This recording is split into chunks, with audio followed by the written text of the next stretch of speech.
The increase in an unchecked arms proliferation across ports of the nation Nigeria has led to the investigation of the House of Representatives on the need to check scanners at all ports to curtail insecurity in the country. Speaking at a one-day public hearing on the House Committee on Customs on the need to investigate the lack of transparency in the transfer of technical know-how from Container Destination Inspection Limited to Global Scan Systems Limited, the chairman of the House Committee, Leke Abejide, queries the service providers over non-functional scanners at the ports. He added that it is very easy for arms to pass through the borders without being detected, as it is not the inability of the country to purchase scanners, but the failure to maintain or revamp the scanners. And Nigeria, the giant of Africa, the largest economy in Africa, the most populous country in Africa with a population of about 211 million people, and with its total area of 924,000 square meters, employs 100% physical inspection of goods coming into the Nigerian port due to lack of functional scanners at all its ports and border stations. It is indeed troubling as it appears that federal government of Nigeria is not so keen about taking serious action on scanners across all Nigerian ports and land borders. Most of the arms and ammunition directly comes through the approved borders, seaports, and even airports without detection by security operatives who are saddled with the statutory responsibility to man up all the aforementioned ports and borders.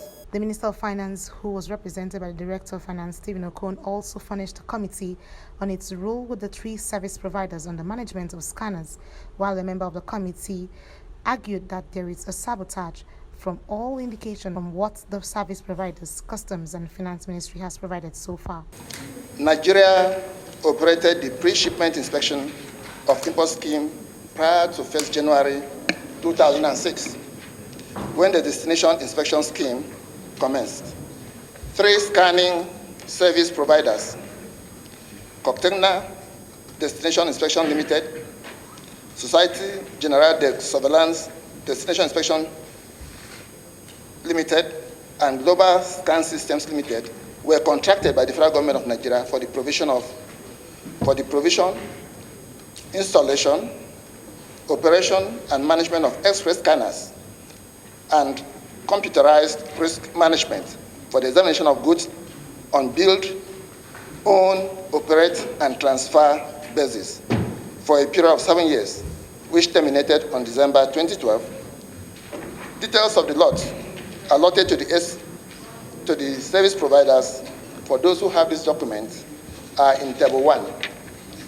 These were 22 machines supplied to the major ports in Nigeria: Apapa, Tin Can, Ashai, Port Harcourt, One, Calabar, as well as all the border ports of Idiroko, Seme, Gambi, Jibia, and the airports. 6 units to the airports: Kano, Abuja, Port Harcourt, and Lagos.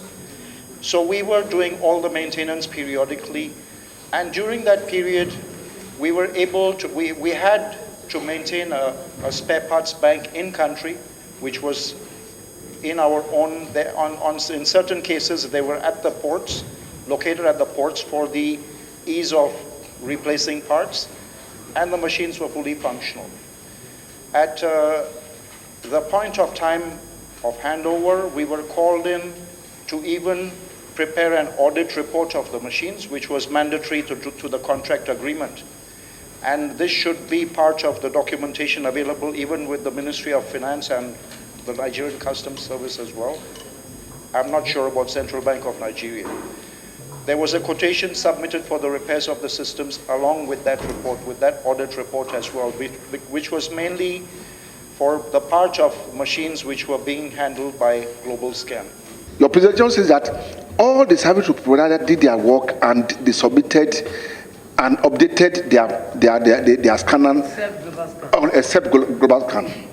And what Smith is saying is that even after handover, and those scanners were bad, that there was a proposal that those scanners are still okay. they can still be repaired. The spare parts are there, they are available. So when you look at it, I'm seeing a ray of sabotage into this. The sabotage is that fact that the manufacturers are saying that these scanners are okay. By the time they were maintaining these scanners for almost of 7 years, they were working perfectly well.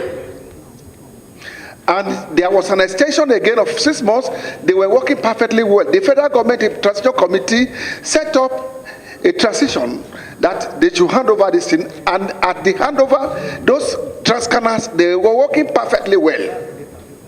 Within 3 years, 2 years, those scanners couldn't work again. The Speaker of the House of Representatives, Gbajabiamila, represented by Wole Raji, earlier in his remarks, expressed concern over the state of scanners at Nigerian ports and borders.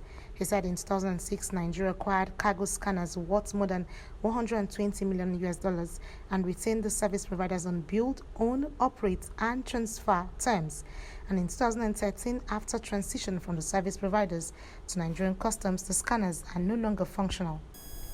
However, within a year of the handover, the scanners had stopped functioning, and Nigerian ports and borders were once again returned to the analog process of physical examination.